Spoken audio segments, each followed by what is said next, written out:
Hi, everyone. Shai here. It's great to be back with you at another TADSummit event. I have a presentation today that I think you will find very interesting, very compelling, a little bit different from some of the other topics that are on the agenda for this conference. And that's one of the reasons I really like this show. And maybe that's my cue to pause for a second and thank Alan for inviting me again and really tip my hat to the work Alan has been doing over these many years, building this community and the family of events around TADSummit. There's really nothing like it. And I think it's wonderful that he, just fosters an environment of intellectual curiosity. I mean, I don't know any other event where this particular talk would find a home. As you've seen from the title, this is not exactly a normal technology kind of topic. We're going to be talking about the labor shortage and the economic trends. So it's a little bit different, but I think it's important because, if you're selling software solutions and you want to be successful at it, the technology doesn't exist in a vacuum. You have to understand the context. So let's get some screens up here and start talking. Just by way of introduction, my name is Shai Berger. I am the CEO of Fonolo, and we are a tech vendor to the call center industry. Most notably, we are the leading provider of callback solutions. And to make that a little bit more concrete, for those of you who, maybe that phrase doesn't ring a bell, you've probably had this experience where you call in to a call center and they say, instead of waiting on hold, we can call you back when it's your turn. Hopefully you felt some relief when you heard that announcement. So that is a callback solution. That is what we do for a lot of call centers around the world.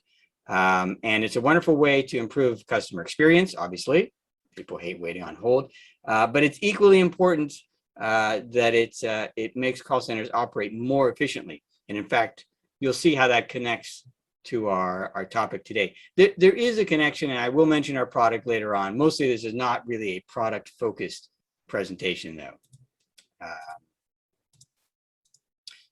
Now, I've always had an interest in how the call center industry sort of intersects with the broader world. I mean, for example, the outsourced call center industry, what we call the BPO industry, plays this wonderful role in sort of global economics, in that they go to developing countries, and often that's the first job in the knowledge economy that is available in these countries. So that's the kind of thing that really fascinates me about the call center industry. It's providing that first rung of the ladder in developing countries, the ladder up into the knowledge economy. But then in the developed world, it's really fascinating how call center growth and the technology evolves hand in glove with e-commerce and its rise. And so as more of our transactions move online, fewer things are in store, fewer things are in person. What that implies is that more and more call center, more and more agents. So all of this really interconnects with the way the whole modern world plugs together. And I find that helps to keep me motivated and understand why we do what we do.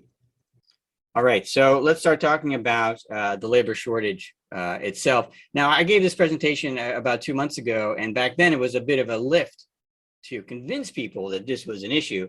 I assume by now everyone has read about this. The headlines are everywhere. This is by now a very widely shared story that a lot of people are talking about. But just to bring in some data, let's look at some headlines. Here's labor shortage gives retail and restaurant workers the upper hand. Here's the second one about childcare, and this actually plays a very important role in what's happening with call centers. I'll circle back to that in a second. Just the third one here about restaurants again. But circling back to childcare for a second. So nationally, the whole workforce has shrunk. I read somewhere we're about 12% down from pre-pandemic levels. And so this has a lot of knock-on effects by not having reliable childcare and school attendance still being iffy in a lot of regions. That affects parents. It disproportionately affects women. And so a lot of them have not returned to the workforce. By some measures, there's almost 2 million women missing from the workforce from before the pandemic. And that group is a strong overlap with the agent labor supply for call centers. And so this is a great example of how the secondary and third level effects of these economic trends that may not be immediately obvious at first glance. Now, if supply is constrained, what you would expect to happen is that wages would go up. And in fact, that is exactly what's going on. And so we see here restaurants are raising wages. And here is another headline about that fact. And here what we're seeing is following it on to the next step, which is what is the impact on a company's bottom line. And this sentence I thought was really stark from the FedEx COO. The higher wages accounting for, you see there, a huge added cost. And this line is really great. The impact of constrained labor markets remains the biggest issue facing our business. I think that puts it in very clear terms. So now let's move over to the call center industry, and this has already been affecting them quite a bit. Here's an article from the Phoenix Business Journal. The Phoenix area, of course, being a place where there's a lot of call center activity. You see here struggling to fill jobs. Training classes are not being filled. Here's a VP from Discover Card. He says, quote, "We're seeing an increased amount of competition in hiring. Other call centers in the area also looking to hire. And so, as you'd expect, increased wages, greater flexibility." It's exactly what you would expect to happen.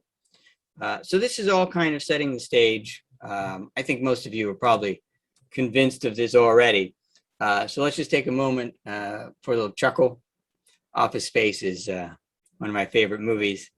But the big unanswered question here is, why is this happening? Where are all these workers? Where have they gone? And the short answer is that nobody really knows. I just saw something put out by JP Morgan.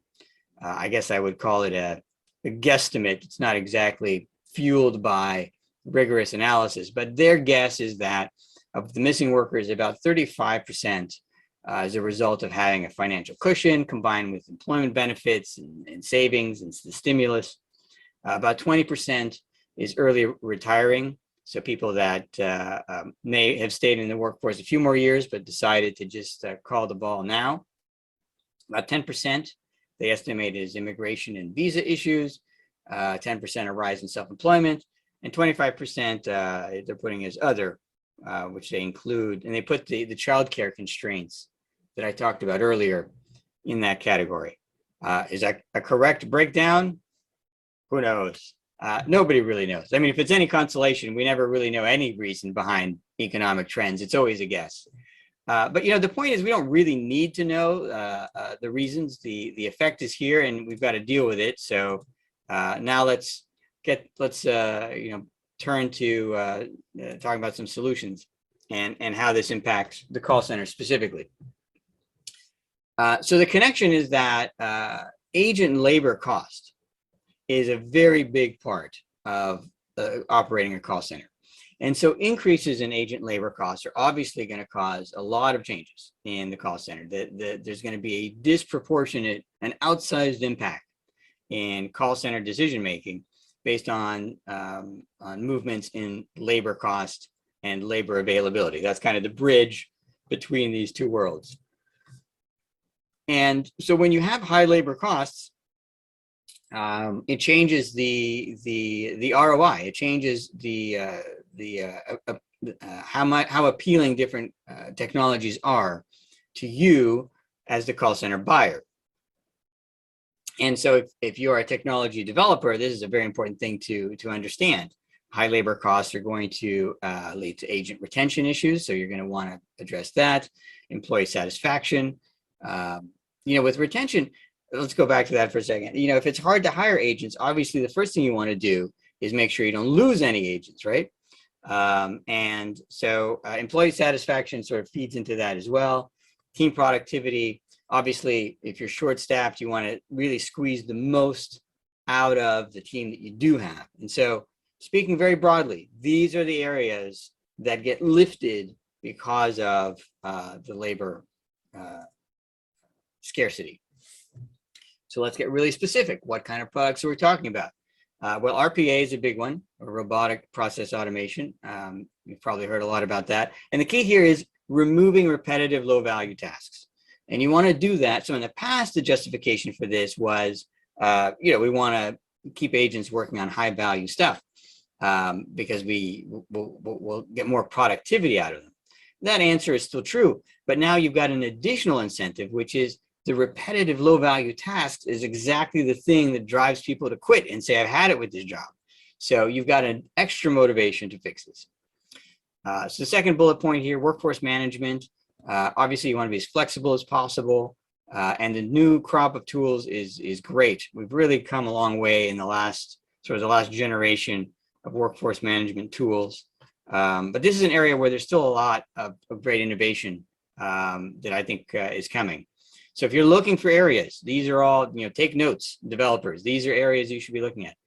CRM, ticketing, anything that improves the quality of life for agents, just sitting and staring at the screen all day, every day.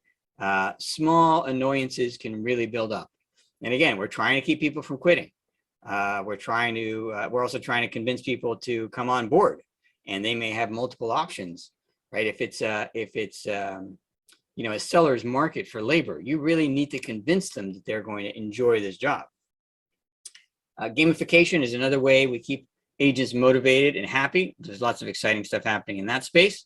And now we get to these last two, which are my favorite, of course, callbacks. And that's a great way of, if you eliminate hold time, you're going to reduce the amount of venting that callers do.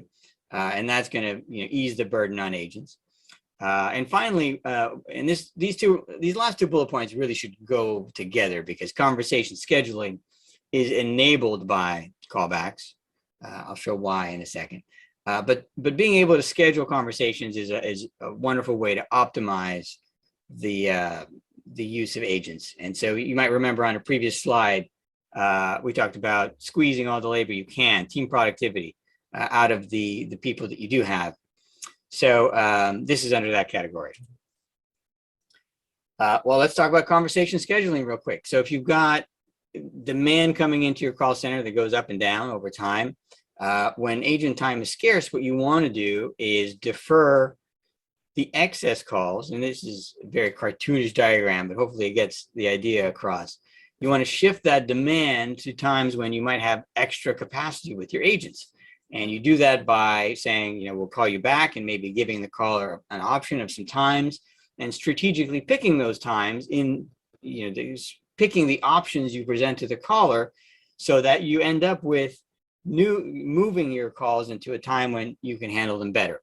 And the net result here is people aren't waiting on hold, people aren't venting with agents, and you're getting more out of the agents you already have. The worst thing you can have in a time of agent scarcity is an agent that's sitting idle. And a lot of call centers have this. They'll have agents slammed in the morning, and then in the afternoon, a lot of slack, and agents not even, might have times when they're not busy at all. So you definitely want to avoid that if you're living through a time of agent scarcity. All right. So now we've kind of finished our tour of some of the technologies that I think are going to get a boost from the labor shortage. Let's talk a little bit about call center agents. We're very bullish about agents at Fonolo. And what I mean by that is that we've been watching this industry for many years. And the amount of people working as agents keeps growing. And that might seem like not such an important point.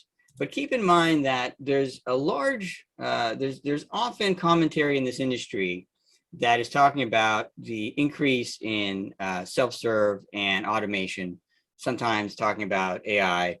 And the implication is that we're getting so much better at self-serve, especially with newer tools, artificial intelligence. And they're trying, the point is often made that we're not going to need agents anymore. That we're getting so good at this that the amount of agents, that agents will be replaced. But so it's good to have a reality check. And here we have data actually from the government. This is from the Bureau of labor statistics. And what we see is that the amount of people working as agents actually continues to grow. So yes, self-serve technology is great, and we're making lots of progress there. But the task of being an agent is still one that is needed, and in fact, continuing to grow. And I think this trend is just going to continue indefinitely. If anything, we're undercounting the amount of people that actually work as an agent, because, you know, a lot of people have a job that's effectively an agent. You know, they're wearing a headset, they're sitting in front of a CRM, but maybe their title doesn't say agent. These numbers compiled by the government are going to necessarily, you know, try to slot people into categories. And so I think there's actually an undercounting here. And I guess the takeaway for you as a developer, as a telecom application developer, is that this is an important thing to keep in mind when you're thinking about what problems need solved in the future. All right, I just have 2 slides left. This one, hopefully you'll forgive me, is a little bit of focus on callbacks and my own product. But if you're interested in this, please come see us at our website. There's lots of great materials. If you think callbacks can help your company, we'd love to talk to you. 3 things to keep in mind. Obviously, we've talked about this first one, smoothing out call spikes. That's another way to talk about conversation scheduling. You can also lower the abandon rate of your call center, how many times people give up after they've called you. That's really important. And various other metrics can be improved by callbacks. And if this kind of thing fascinates you, if you're interested in the way callbacks can change a call center's operation, we have lots of great material on our website. All right, so we've reached the end. Let me just summarize things here as a takeaway for developers. Because I assume some of this audience came to the event with that kind of mindset. There's lots of opportunity here. This is a very rich area of innovation. You should think about what the future looks like for people working as agents. Remember from a few minutes ago, a lot of people are going to be working as agents for all intents and purposes. They're going to, you know, their work is going to look like an agent job, even if that's not their title. Take, for example, a great example from earlier in the pandemic, Apple closed all its retail stores when the lockdowns happened, and converted a lot of those workers into doing the exact same job, but over the phone. So overnight, thousands of people became call center agents. Their titles were the same. They were still frontline retail Apple employees. So that's a great example of how this world of the call center agent is not limited just to the traditional job titles that you might think. Okay, let's go back to that closing screen. So think about what it means to work as an agent. Think about what would be ideal. You know, if you were an agent, what would you want? If you were managing agents, what would you want? And from the caller's perspective, I mean, we all play this role as the consumer. So what would be ideal from your perspective? Think about these questions. Think about how you could develop technology to get closer to that ideal. And I think this is going to be a great space to watch. Thank you for your attention this afternoon. Thanks, Alan, for organizing. Here are my coordinates to reach me. I'm looking forward to any comments or follow-ups, and enjoy the rest of the event. Bye, everyone.